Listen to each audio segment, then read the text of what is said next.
Welcome to the 52nd episode of the GameFor Podcast. That's 2 years. In this episode, still recording from home, we'll talk about whether where you play your tabletop games actually matters. I'm Adam. I'm Matt. And this is the GameFor Podcast. GameFor is a platform to help connect tabletop gamers and to help you get more out of your tabletop gaming. Matt and I are part of a software development and design company called Milkcan. And because most of the folks at Milkcan love tabletop games, we developed the GameFor app and launched it in early 2018. We launched this companion podcast in June of 2019 to help tabletop gamers get more enjoyment out of their hobby. Due to the COVID-19 global pandemic, we hibernated the GameFor app in July of 2020 and plan to bring it back in a retooled version of the app for Android, iOS, and web when gaming in person is safer. Until then, we'll keep bringing you this podcast to help you get more out of your tabletop gaming. Yeah, 2 years it looks like. 52. That's because we do it twice a week or every 2 weeks, and so that's 26 a year. And then there you go, boom. The math. I'm good at math. Yeah. I know. Yeah. I'm not wow. Good at math. I would not have guessed that if you had asked me. I would have said, probably, we've been doing it probably about a year. This last year has been, yeah, exactly. I was just going to say, this last year has been temporally confusing due to COVID. You know, there's times when you're like, oh God, is it still April or whatever? And then there's other times when you're like, wait, what? Is it Christmas again? It's just, this whole last year's been obviously nuts for everybody. Yeah, and, I was down in northern Illinois or near Chicago by Schaumburg last weekend for a hockey tournament near Schaumburg, which is home of the Adepticon, and went by the hotel, I don't know, at least 3 or 4 times, traveling to the different arenas, and got a little Renaissance Hotel and Convention Center where the Adepticon is held. Yeah. So I was sad, but also happy because it's like, oh, well, I haven't been there in 2 years. 2 years, yeah. But I know that it will happen this next year. So, well, your lips to God's ears or whatever. Yeah, that's it. It seems like everything should be go hopefully for 2022. I know specifically with Adepticon, they're talking about I think in another month or so they're going to start working on housing, or they're going to open up housing or something like that. Yeah. So looking forward to that. Looking forward to going to conventions. Currently, I'm planning on going to Gen Con in September. They moved it into mid-September, but we'll see how that works out. That might be the only convention I go to this year. Well, that's not true. I want to go to, there's a couple of small ones that I want to hopefully go to in the October timeframe too. So, but as far as the big ones that people hear about and stuff like that, about the only one this year that might happen that I would see myself going to would be Gen Con. I know that Origins has moved into October. Yeah, but I mean that's a little bit. I mean it's a good size Gamehole Con in Madison, but it's still kind of localish. You know what I mean? But yeah, and then honestly, the same weekend as that one is also Dragonfall, which usually is in Northern Illinois, but this year it has moved to Lake Geneva, where they have Gary Con, and so they also are at the same weekend. So I've already done a couple of Google Maps queries to find out that they are 120 miles apart, so there's a good chance I might try to hit both of them the same weekend, possibly even the same day. Might be one of those situations where you go to GaryCon in the morning and then go to Dragonfall in the evening. We'll see how it goes, but that's still Gamehole Con, right? Sorry, the other way around. Gamehole Con in the morning and then maybe Dragonfall in the evening is what I meant to guess. Okay. Yeah, because GaryCon's still in the spring. Right, GaryCon they didn't have this year. I hope when they have it back that they do not put it the same weekend as Adepticon.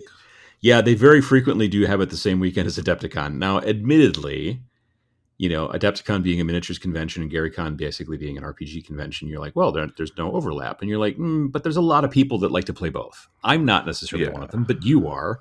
And I'd like to go to just check out GaryCon, honestly, at the very least. Well, and I think that with the kind of the resurgence of RPGs in the last 10-ish years, that it's caused a lot more overlap than there used to be. Oh, yeah. Oh, absolutely. I mean, like I said, I would say that to some degree, I'm probably maybe a little bit rare that I don't play RPGs, but I do play miniatures. There's a lot of folks, I think, that are in miniatures that play RPGs as well. Maybe not a ton, but enough that they might be interested in going to a convention as long as it's not, Like if you lived in the area, like for me, Mm-hmm. like what does it take to get to Lake Geneva from where we live? It's less than 2 hours to get there, isn't it? Oh yeah, it has to be. Yeah. So yeah, it's a slam dunk. It's just that it happens to constantly seeming to be. It seems to almost always be the same weekend as Adepticon. Mm-hmm. So there's that. So anyway, that was a bit of a off-topic ramble there. What kind of stuff have you been working on recently? Yeah. Well, my segue was that the hockey tournament I did mention Oh did yeah, then cause I a interrupted you. kerfuffle. No. It's all part of it. Mm-hmm. But yeah, I was supposed to play Pathfinder on Sunday night. But the hockey tournament, my son's team was doing well. I'll say they did well. So we didn't win the tournament or anything, but they did end up playing longer than we initially thought. So I got back into town a little bit later. And by the time I realized that I would have made it back in time, it was already kind of too late, and we'd already postponed until I think next weekend. So It's probably better to be safe than sorry, I suppose. yeah, and when I got home, I pretty much wanted to crash.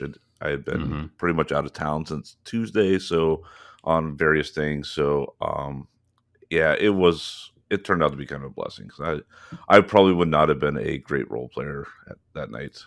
Right? Yeah, it's hard to do it when you're sleepy. Yeah. But yeah, other than that, I've been doing a lot of assembly. My wife's getting a little annoyed. I had to start carrying some stuff back downstairs. I had kind of brought stuff away from my hobby table down in the basement upstairs, and had been doing a lot of assembly. I built the rest of the Reavers team from Blood Bowl. Um, One of them, the main guy, Griff Oberwald. Yeah, he is a pain in the butt. So much so that, yeah, I end up having to go on eBay and buy a second sprue of him because some of the pieces of my first attempt of assembly they got to a point of there was no saving it. Yeah, I think that happens to a lot of people. It happened to me just recently too, with this weird Chaos Lord on this weird, crazy four-legged beast. It's part of the Slaves to Darkness Start Collecting box, and I had to go on eBay and find somebody else who'd already built him and not painted him, which frankly is not hard on eBay. People all the time build stuff and then never go beyond that, and then they go, "Well, I'm not going to paint this," and they'll flip it, and then so you can kind of just snap that stuff up.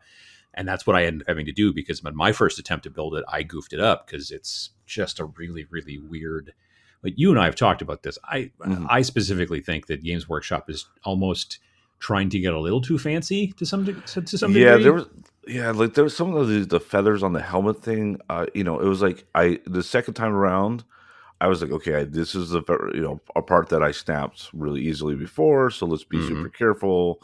Like I didn't go and remove mold lines even on some parts. I'm like, they just are going to be what they are going to be, and I still snapped them. I was able to reglue those pieces, and for the most part, get it all together. But it was like even with knowing it was going to be super careful, it still was just ungodly difficult. And one of the guys in my area that was also put the Blood Bowl team together, like as soon as I mentioned I had to do something he knew exactly which one it was, and he's like, yeah. And after I primed everything, I had a couple other pieces snap off on some of the other ones, so I'm like, oh boy, this isn't gonna be fun.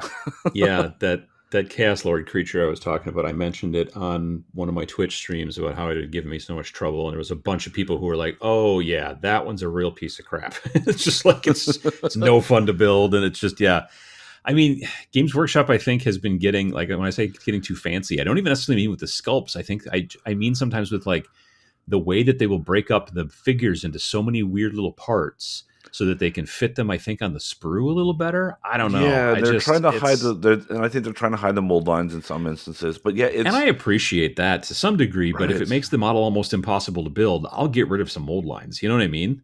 Yeah, there was a couple parts that I was like, the piece was not even a quarter of my like pinky nail. Like it was like with needle nose pliers holding it onto it and with super glue and having to try to position it in the right spot and just kind of go, nah, I guess that's close enough. Like, Yeah. okay, that's fine. And then there was other parts. It was like I could not tell from the diagram. It was just like this blob of a shape that I had to kind of rotate like 3 or 4 times before I found the actual rotation that it fit. And yeah, Yeah. The Corvus Cabal. Yeah, the Corvus Cabal Warcry warband. I'm like, I really love the look of them. But as I've gone through and tried to build them, like some GW and other companies as well, but some plastic models, when you put the pieces together, you're like, oh, obviously this is like the puzzle piece and it just snaps perfectly. You know exactly where it's supposed to fit. Mm-hmm. Everything is obvious. And then there's other kits, and Corvus Cabal is another one of those where you're like, I think this is supposed to go somewhere over here, but there's like no spot where it just sits flat or it sits flush or it like kind of fits in, like a nice puzzle piece. And you're just like, well, I don't know. So it's weird. And seeing the detail I'm getting out of like resin prints, where it's basically, I'm like, oh, I don't know. Like, there's parts of me that's starting to go, I don't know how much assembly I'm going to be doing, and like, especially if I start getting more arthritis and my hands, it's like, sure. About 20 years from now, I don't know if I'm going to do assembly or maybe I'll just hire some kid to do it. Well, I mean, honestly, if you think about it, like, you printed those models for me recently on the 3D printer. I haven't put my 3D printer together yet still, but I will be hopefully soon after the secret project launches, which will be coming soon, and I'll talk about that in a bit. But the thing that I kept finding myself doing with those resin prints is I kept looking for mold lines to scrape off. And I was just like, I have to keep telling myself, there are no mold lines. These weren't molded. These were, you know what I mean? Right. There's no mold, so there shouldn't be a mold line. But I would just catch myself all the time, just like looking and checking around the under part of the arm or whatever, and I'd be like, oh, that's right. No, there's no mold lines. So that's a big benefit too. And I think some of the bigger models were in separate pieces, but there were also plenty of those models that you printed for me that were just put together and didn't have to do anything to them. That was right. And even the bigger ones, you're talking like 2 or 3 parts, and that are not a lot. That you're like, oh, this is how this goes together, and it's done. And I can totally understand if they were trying to fit that into a box, like some of those bigger models that you did, like they wouldn't fit on a sprue. I get that. They're big weight pieces and stuff like that, but that's one of the benefits. So yeah, no, I see you there. I understand what you're talking about as far as sometimes. And again, this is coming like, I've been doing it for a long time, but there's still times when I'm just like, well, this just doesn't go together well. And it's I've never had a situation where I've like had a problem with a model, complained about it, let's say online, let's say Twitter, for example, and then had everybody go, oh no, I had no problem with that at all. That was a really, like, it's always just like, oh yeah, that one's a real, you know what I mean? Yeah. Like you got it like, the same thing. I must be doing this totally bad. And then everyone's like, oh yeah, no, that was horrible. That almost made me quit gaming. You're like, oh, okay. Yeah. I almost and I wasn't. And the thing I think that would bug me the most about the Reavers was like I wasn't going to put them together. I was just going to do the orcs, but then I'm like, but if I want, I might as well. If I want someone else to play, or and that's the case with skirmish games quite frequently. Is that you do 2 war bands or 2 teams at least, so that you've got something for your opponent to use. Yeah. So, and Griff was the first one that I tried to assemble, and so then he was just a catastrophe. So then I kind of gave up again. But then I got all the orcs. They got them on their bases and everything, and I was like, well, let me try some of the other ones.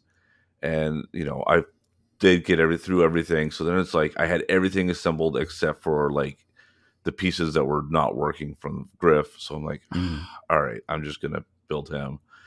And then, it was like literally the day that it came or the day before it came from eBay, I went to the local game store and they had a box that just had Griff. And I forgot that he was also a hero now, or like one of the star, I think star players is what they use, right? Oh, yeah. Okay, sure. For Blood Bowl. So he does come separately boxed. And so they did have it for basically the same price. I'm like, oh, well, that stinks. So I feel bad I didn't support the local store, but I'm pretty sure it was some other local store that had parted them out. So it all works out. Yeah, definitely. But now everything's based and pretty much ready to prime. I need to go and kind of double check that I don't have any like gaps or holes or anything. But I'm ready to do a lot of priming the next 4 weeks. Are you going to, do you think, like prime them like a specific color? Or are you going to do like a black and white zenithal? Like what kind of thing you think I'm you're gonna going to do? I'll definitely do Zenithal. For most of the ones that I'm doing right now, Mm-hmm. most will be black and white. I was gonna look for this. I still have like the Star Wars Legion guys too. So some of Mm-hmm. those guys, and then some of the other ones, I was actually gonna look at. I ended up with some extra gray primer Mm. from Badger, so I was gonna do a gray white Zenithal just to kind of give it Sure. a more subtle.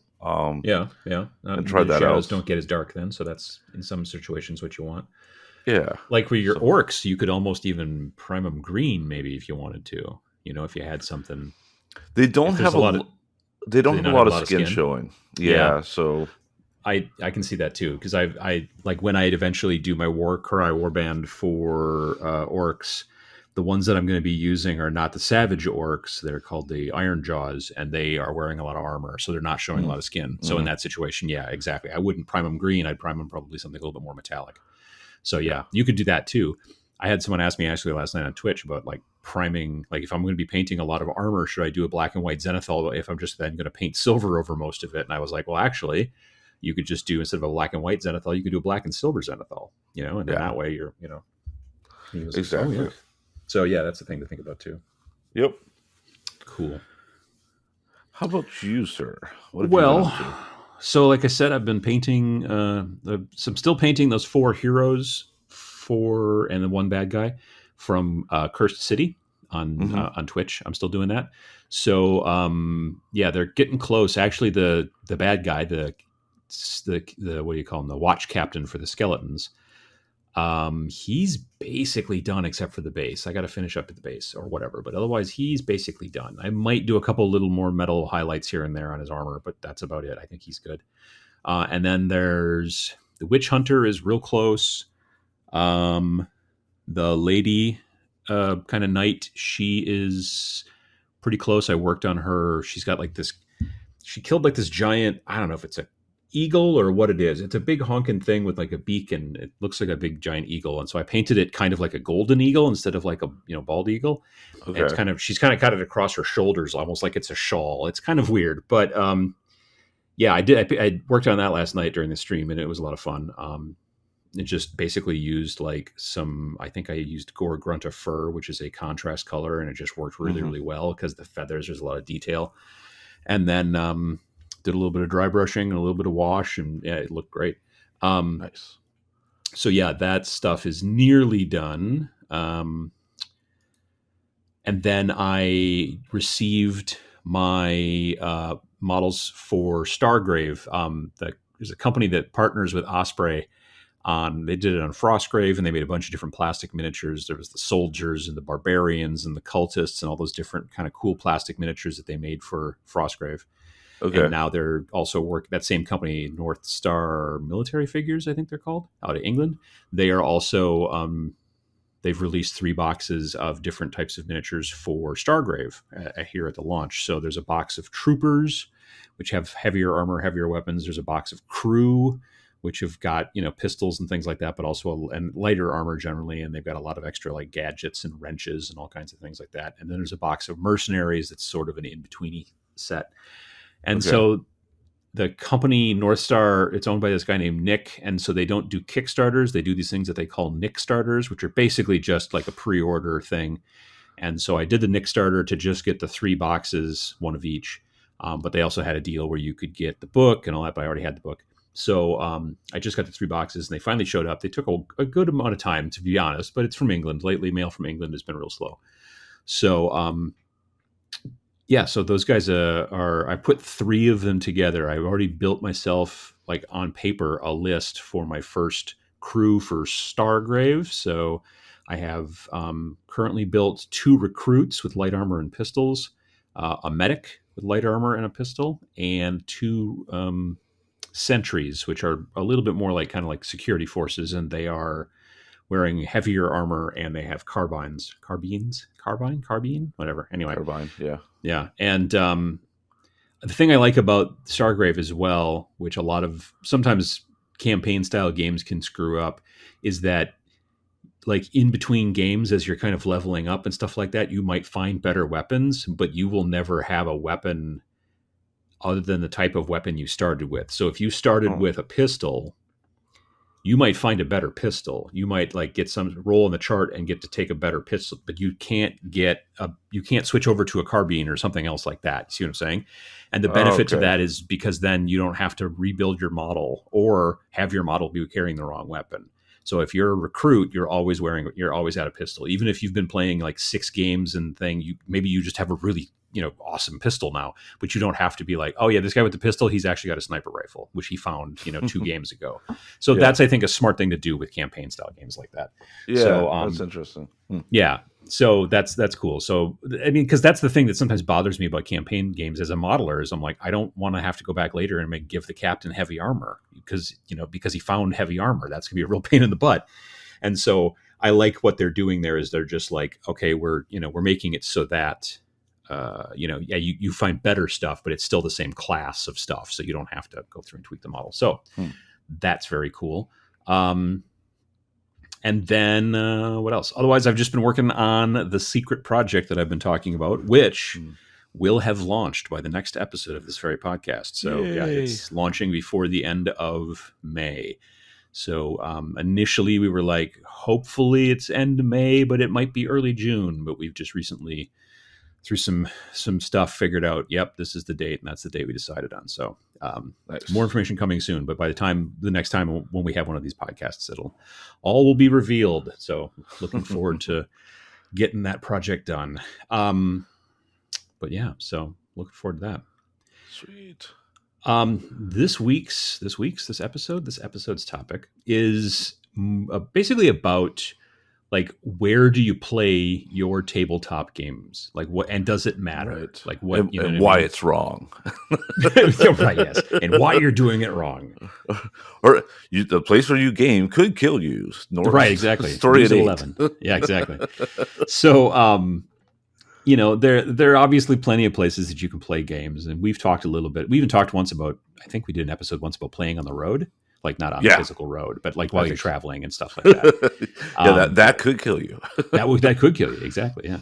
But, there's a lot of different places that people can play. People play at home. People play in game stores. They play in clubs. They play in, tournaments and conventions and all kinds of different public spaces and things like that. And there's a lot of, there's benefits and there's, drawbacks to each of these different places. And there's preferences, obviously, that people have of all kinds of different reasons as well. And so we kind of wanted to go through some of that and talk a little bit about, the benefits and the negatives to some degree on some of these things. Playing at home for tabletop gaming in general, and we're not talking about just, wargaming, which is what you and I were just basically talking about for our hobby, although you talked a little bit about RPGs as well. Playing at home is pretty popular for most things.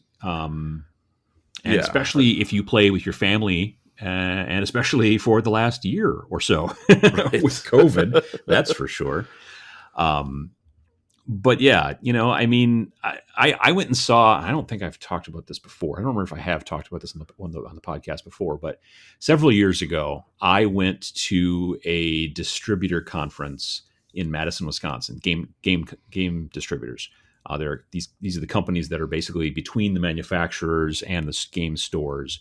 So the game store reaches out to the distributor and buys a bunch of stuff, and this way, then generally the game manufacturers don't have to send out stuff to every single separate store. They send stuff to the distributor, blah, blah, blah, that kind of thing. So we're at this distributor conference, and with a friend of mine who's a game store owner, we're at a seminar for Wizards of the Coast, Magic the Gathering.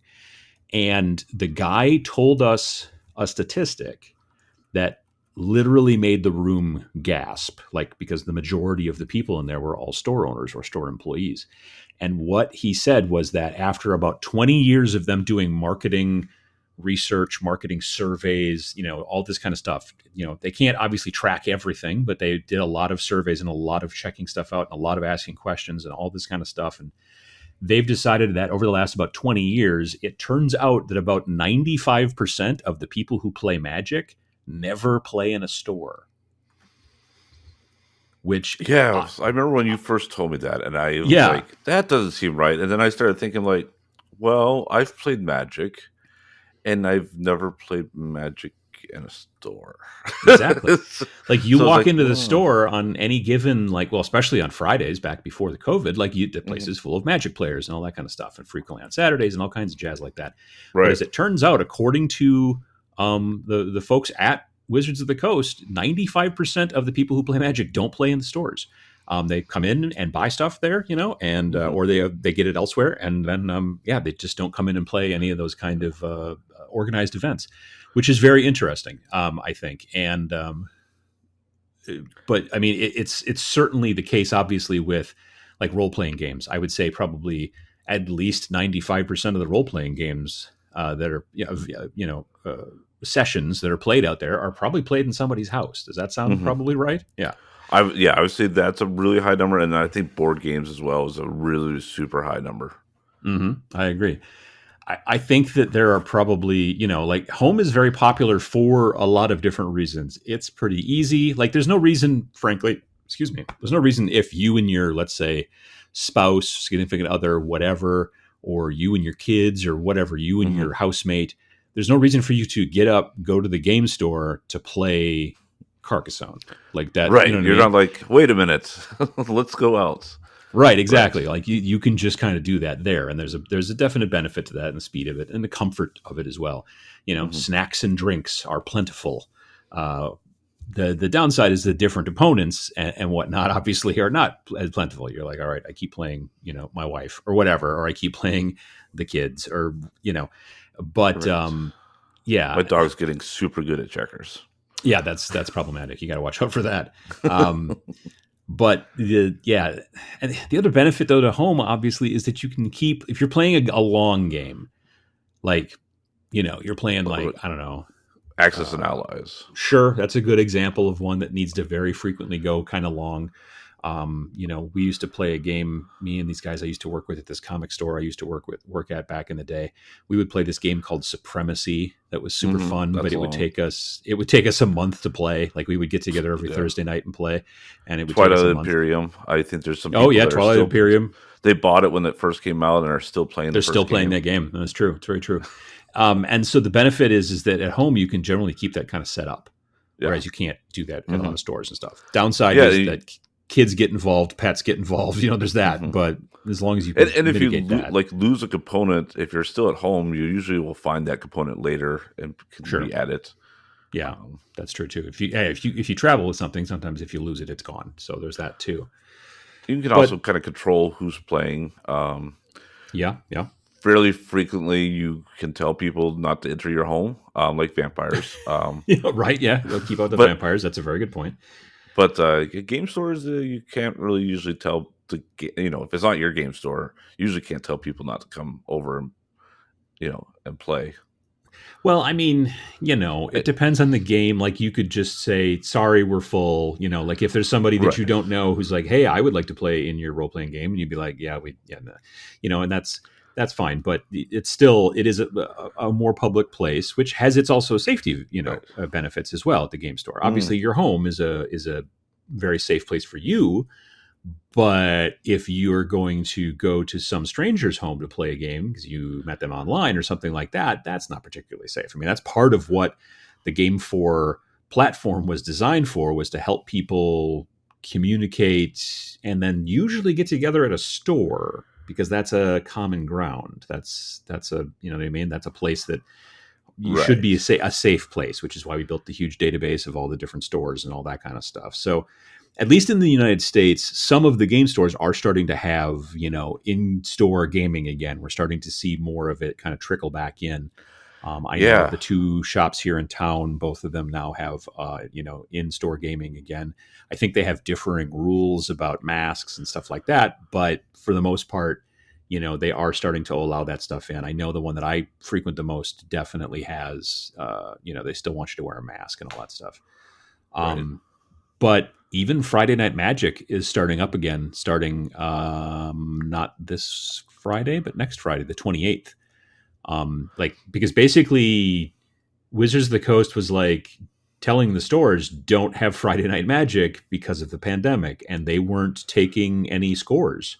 The thing about, if you don't know much about Friday Night Magic is it is organized play, and you play and you win or lose or whatever, and those stats go into a website that's I don't know if it's owned by Wizards or if it's affiliated with them, or whatever it is. It's owned DCI. by them, yeah, and so the DCI stuff, like that information is tracked and everything. And so since sometime in, I think, mid-March of 2020, that site has been like, yeah, you can't input any stuff. You shouldn't be having Friday Night Magic, Yeah, I don't know if there's any other game that's really like was able to kind of just be like the manufacturer was like, nope, you can't play it. Like you can play it, but not in organized events. Organized stuff. Yeah, I mean, I think that organized events have been real few and far between. Obviously, there's been online stuff and things like that, and we're not really talking about online stuff here. But Game Store, that's where you're going to get to your organized events the most of the time, as at your local game store. And luckily, that is starting to kind of open back up again, thankfully. Right. At least, again, like I said, in the U.S., I know there's and I'm curious, like like all the like how well that's going to do, because like Magic, I know Magic and Pokemon, you have to have like a judge or a certain player at least at a high enough caliber to do rules and everything. Like, I wonder how many of those people kept everything current in the last year and a half. Yeah, that's a good point. Yeah. Are people like, they might say like, yeah, we're ready to start, Friday, May 28th. Here we go. And I know that like at least Pokemon, they're like, it's gotten a lot more popular in the last 6 months or so. Oh yeah. I mean, to the point where there's like Target can't carry them anymore. Right. Target's like, we're not going to carry them anymore because there's too many fights over Pokemon cards. Yeah. Walgreens pulled them all too, because we were there for my oldest son's vaccination. He got like the $5 like, here you can get a $5 coupon to buy something. So I'm like, well, I'll just go buy some Pokemon cards. And then I'm like, oh yeah, that's right, they are not carrying them. And sure enough, they were pulled. Magic cards were there, but the Pokemon was empty. Yeah. No, it's kind of crazy.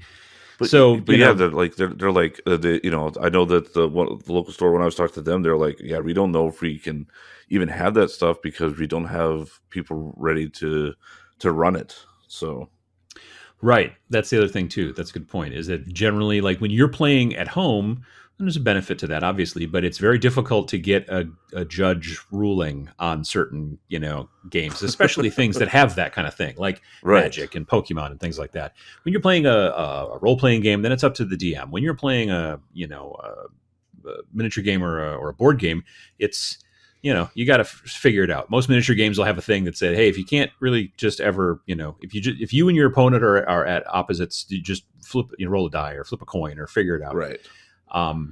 But with those types of games, with games that are a little bit more organized stuff, there's judges. And so, it's going to be some time until some of that can kind of come back as well, hopefully, unfortunately, but hopefully they can come, sooner or later.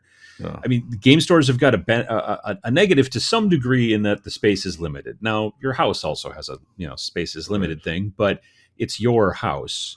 So, you don't show up to play a game and you're like, who are all these people in my house playing? I thought I didn't realize I had to request a table. But sometimes at game stores, especially I think once things start rolling real hard, I think you're going to see a lot of people flooding back into game stores. And, but some of the game stores have repurposed their play areas, right? That's one of our local stores, they took all their stuff that they usually sold at conventions and moved it all into that spot as a kind of a extra, discount store.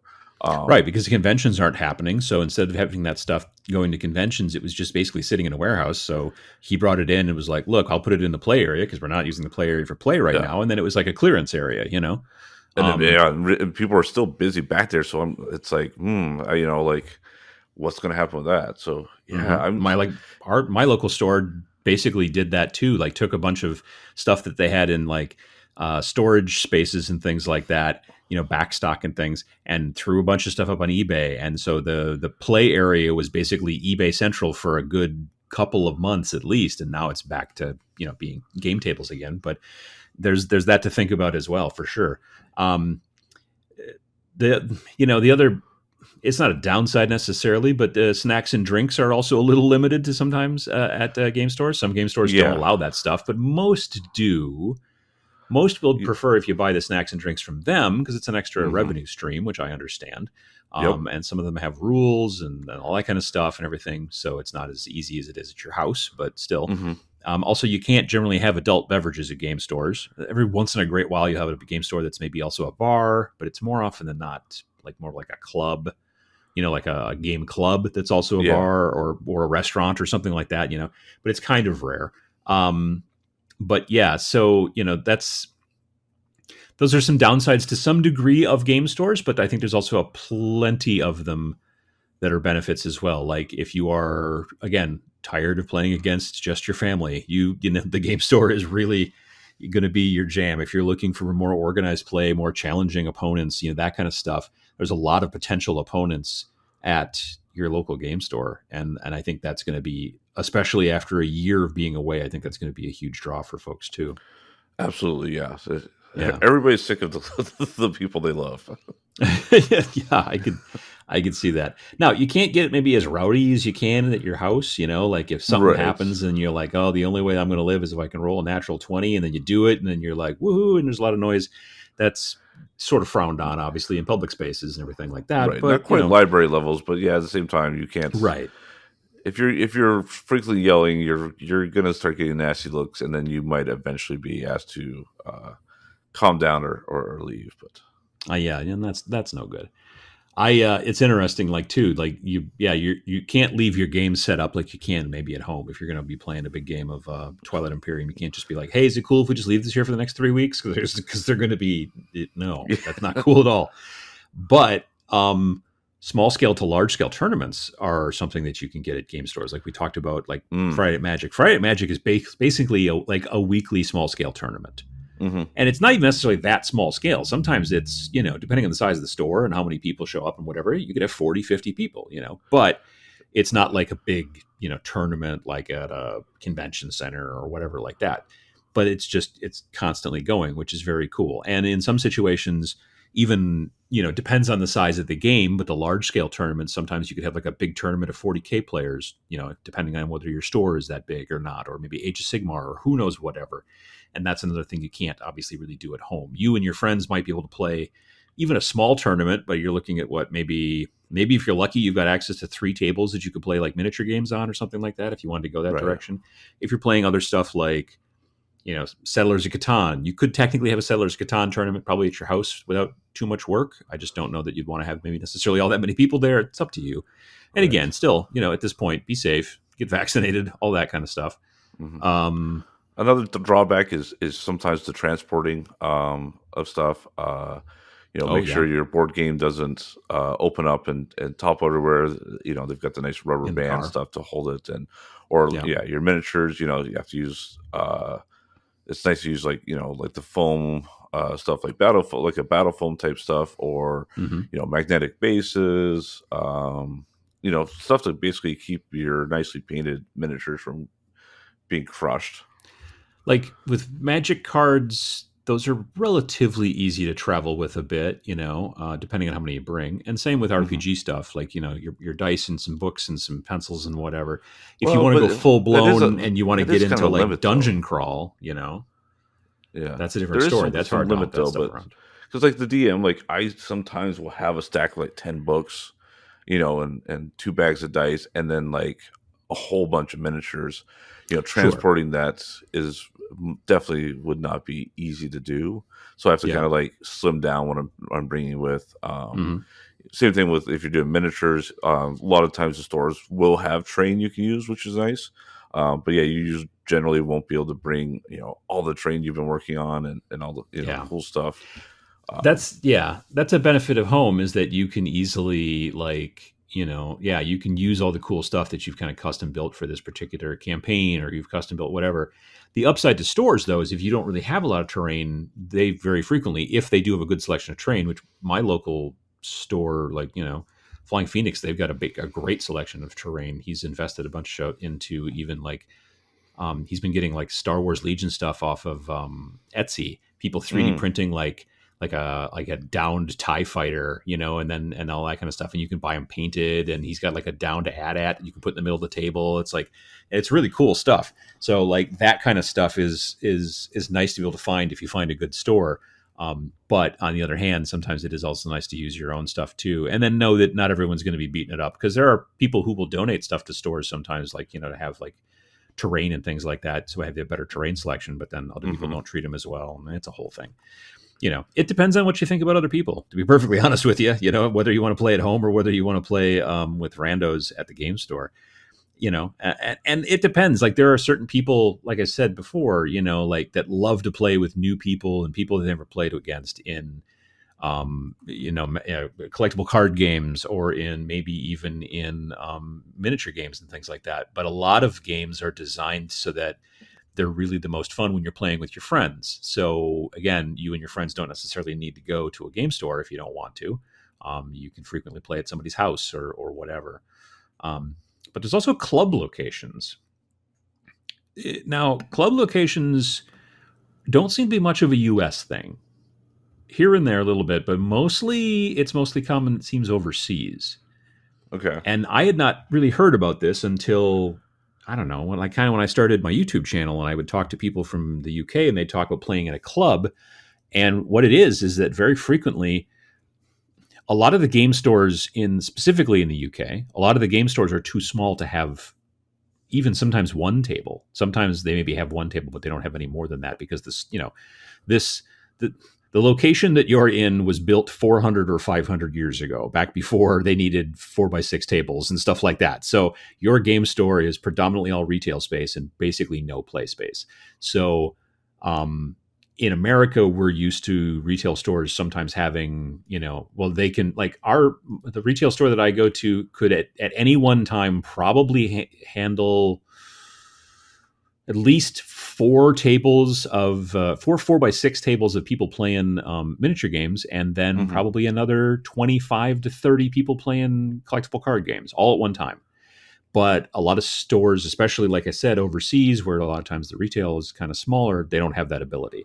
So you get people who, specifically in miniatures, really, you get people who get together and they start a club and they collect dues, and that dues go towards paying rent, sometimes on like a storefront that's not got a store in it anymore. It's just a storefront that hasn't been rented in a while. And now they have specific club nights, and you've got people who are key holders or whatever, and they come and they unlock on Wednesday nights, and then everyone comes to the club and plays all Wednesday night and all that kind of stuff, or twice a week or whatever. And that's cool. But again, like I said, there's usually dues with club membership and things like that. You get access to more people to play against, but it's still kind of a specifically closed group. Right. You're not going to get somebody that's visiting from out of town usually, or stuff like that. It depends on the club. There are times, just like with I think with fancy country clubs, you can be like, oh, I'll bring a friend, and that kind of stuff. Yeah, right. But there's probably going to be someone that knows, versus like, hey, I'm in town for work and I'm going to go check out. I'm just going to roll out. Yeah.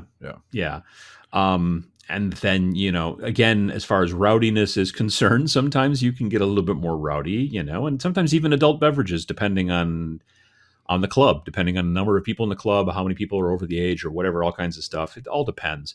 But like I said, that's generally a little bit more of it's a bit more of a miniatures thing. I don't know if I've heard of any war game or any, say, board gaming clubs in the UK that rent like a facility or whatever that. And sometimes it's not even like a place they rent. Sometimes it's like a place that they just pay to kind of be there. Sometimes like a church basement or something like that.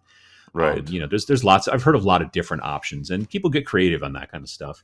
There's a big benefit though to sometimes, especially with things like that. Like if you've got a club that can be like locked the rest of the time, then everybody can get together and build like co-owned terrain that can be a lot nicer than the stuff you might have in the game store. Yeah. Paint together, store stuff there.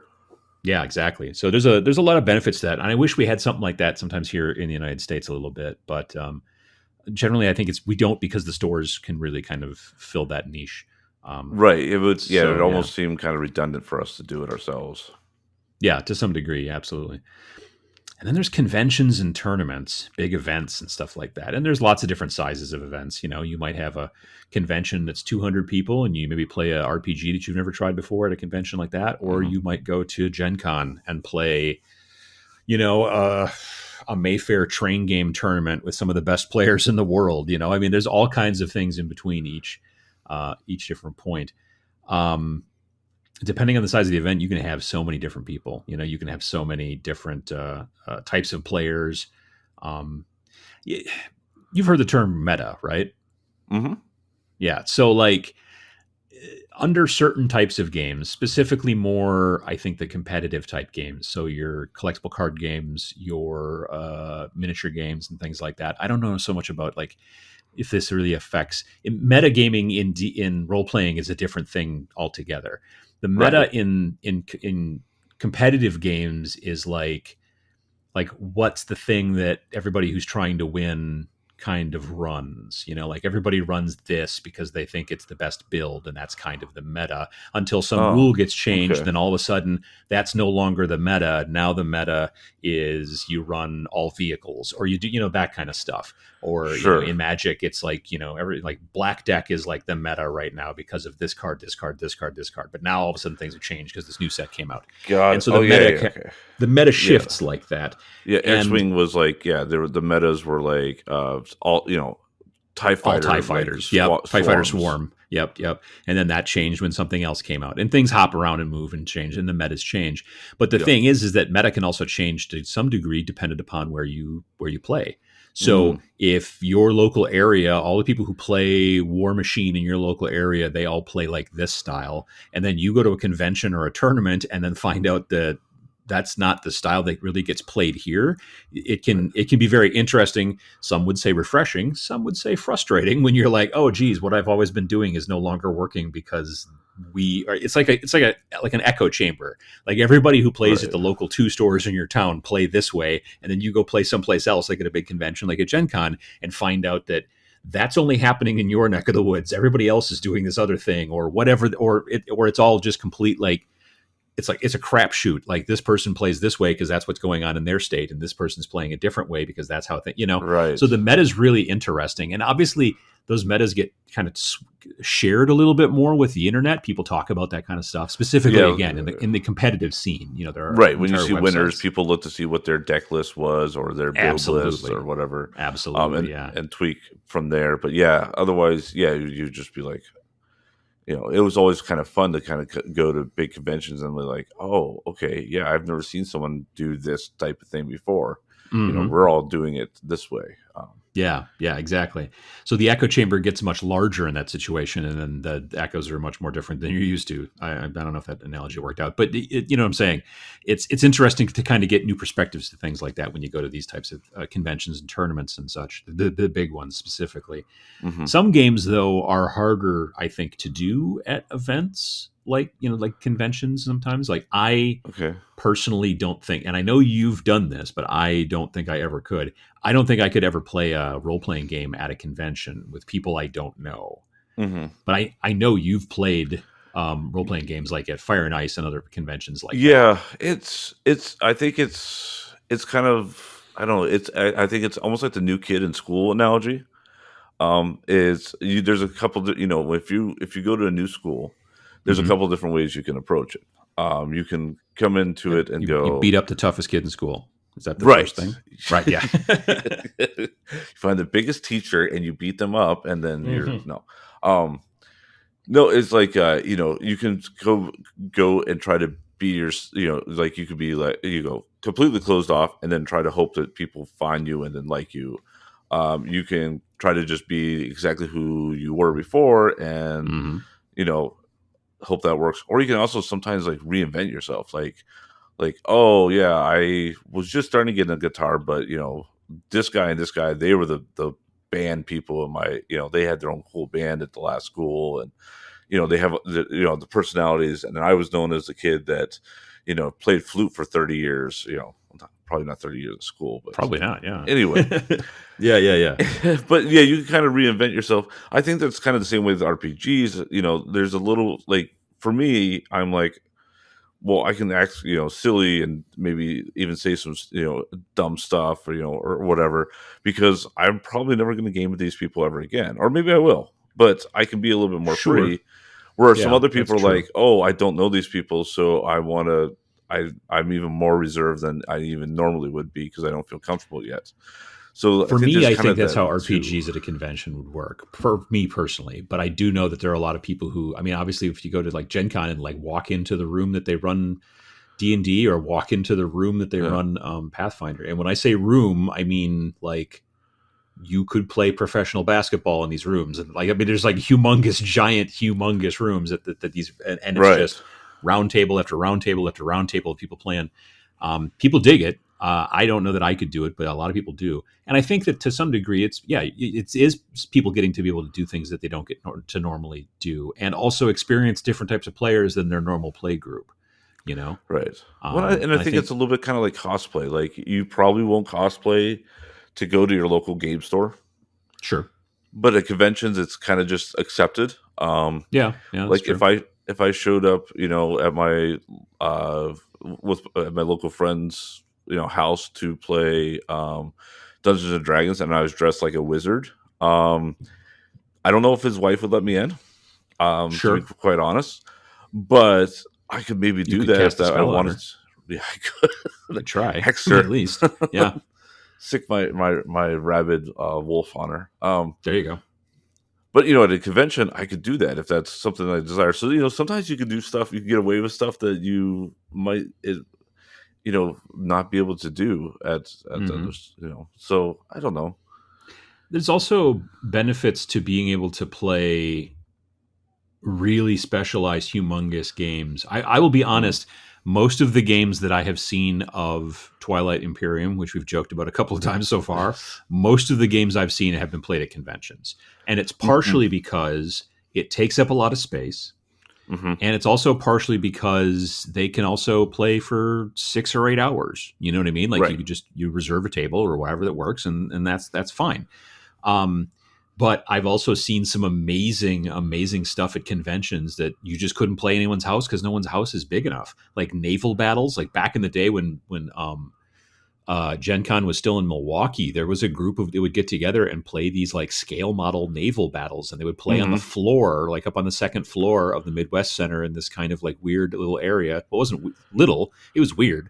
It was Right. all like lots of I don't know what it was for. It was like there was a lot of like skylights and a lot of like big windows out onto the street, but it was just this big weird area that I think they just moved all the furniture out of, and you would just see all these predominantly men crawling around on the floor with these battleships that were maybe 5 inches long, and they would have hundreds of them on the floor, and they would be in giant fleet formations and fighting against people who were 30 or 40 or 50 feet away. You know what I mean? Because they were playing to scale.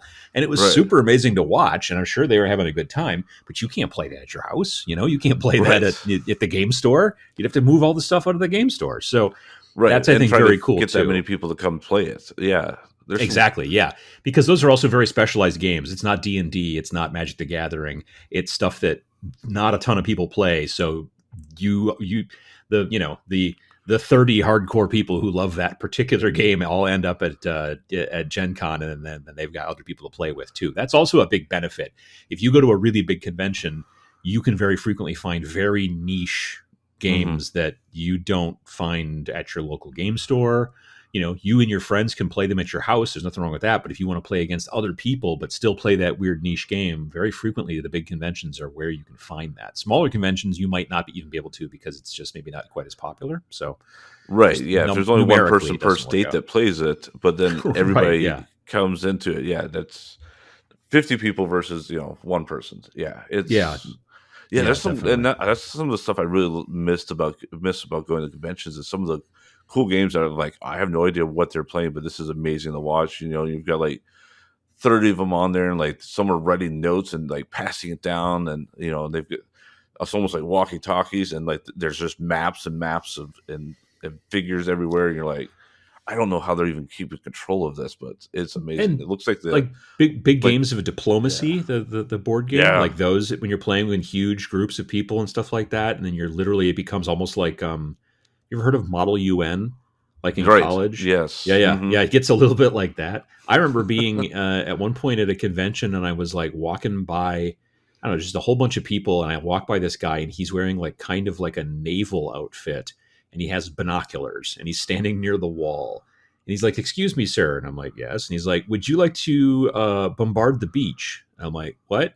and he's like, and he points to like a table of people playing a game, like a naval, not a naval, but like a beach combat kind of game, Okay. like way off. They're probably 50 feet away from me on the other side of this big giant room.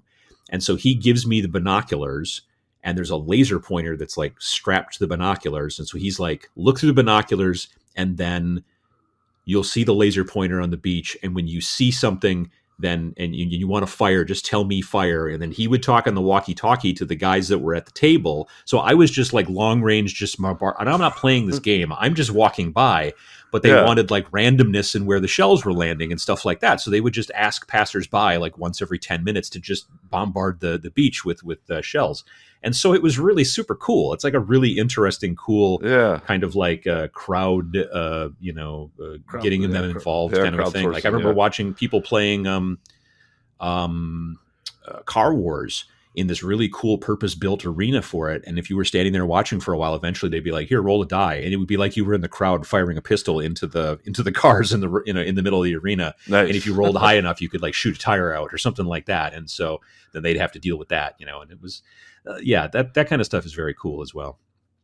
There are some other public spaces. We talked about clubs earlier, which are, like I said, predominantly more of a miniatures thing. But even here in the United States, you do have like board gaming clubs and things like that who do get together very frequently. They don't rent a place like like I said, like a storefront or a building that they can use, but they do get together at like community rooms. Some restaurants like have like banquet rooms that they'll let you use on a Wednesday night, or like probably no one's using them, right? And so that can be sometimes nice too. I know there was a local, I don't know if they still get together, but there was a local group around here by us. There was a board game club that would get together. There was like a community room at the grocery store, like at the supermarket. And they would get together and play games there. And there's a benefit to that because, again, it's a safe space and all that kind of jazz. So, yeah. What do you think about online? I mean, we're kind of talking about actual physical stuff. Right. Do you think that, I mean, obviously people who've been playing a lot over the last 14 months have been playing online, most likely, unless they're just playing against their family. I think in the last year or two, I think a lot more progress has been made on what to do, and how to game online. And you've been doing some of it too. You've been doing some of it too. Yeah, I mean, predominantly that's what my RPGs and stuff is online. I definitely miss some of the in-person stuff, but there's been definitely some benefits. And as like the availability of cameras and microphones and all that stuff becomes more prevalent. Everybody that has a phone has basically a webcam and microphone in their pocket they're carrying around now, versus 20 years ago, if you said, "Oh, I want to do a video conference call," that was like, "Yeah, I don't have a webcam," like I'm so I think it's becoming more prevalent. Personally, I don't like it as much most of the time, but there are some benefits to it. Like I it is nice that like I can have a late RPG session, and then as soon as it's done, I can just turn off my computer and get in bed. Right, you're home already. Yeah, right. If my kids, I need to go tell my kids good night. I can we can all pause for 15 minutes and go do stuff and be right back. Versus we're all at someone's house or at a game store and. And you can play against friends who live in other states. You know what I mean? Whereas otherwise you wouldn't be able to. Right. You have to just get together once a year or something. Yeah. So, I think that, definitely, does it matter? I think it does. It absolutely matters where you play to your style of play. There is no, spoiler alert, there's no wrong or right answer here. Different people, prefer different things. Except for the one that Peter's thinking of right now. That's wrong. Yeah, no, stop it. But yeah, so it's one of those things that, if you're finding that you're not enjoying playing in this one place, you might think about other places to play. If you're like, God, I just hate going to the game store. It's just such a pain in the butt. Then maybe some of the friends that you've kind of gained at the game store, you start bringing them over to your house and you playing in your basement, and maybe that becomes the thing. Or maybe it's vice versa. I really just am not liking playing against just my grandma. She cheats. And then you can decide to start going to the store and playing against other, opponents and things like that. Right. So, there's a lot of things that you can do to help your gaming continue or to grow. Flourish is another good word. That's nice. But location is important, and there's benefits and negatives to each one for each person. And so you kind of have to maybe spend some time thinking about it and see what you think, and maybe branch out a bit too. Yeah, especially now that options are starting to become available again. Thankfully, yes. And hopefully at some point coming soon, we want to be able to bring back GameFor, the app, so that we can help you find people in your local area to potentially get together and play with, whether it's at a safe place like at a local store, or even just like keep your gaming club together or your gaming group together in a little bit of an easier setup, because sometimes it's like, well, this person doesn't have Facebook, so we can't use that, and this person doesn't have WhatsApp, and so we can't, and so I'm looking forward to that as well. All right. Well, thanks again for listening to this episode of the GameFor Podcast. If you've got questions or comments and you're watching on YouTube, please leave a comment below. If you're listening via your favorite podcast player or just aren't into the whole YouTube comment section thing, then you can feel free to reach out to us via email at podcast@imgamefor.com. You can also keep up to date with us on Facebook, Instagram, and Twitter, and check out our website at www.imgamefor.com. That is www.imgamefor.com. Thanks.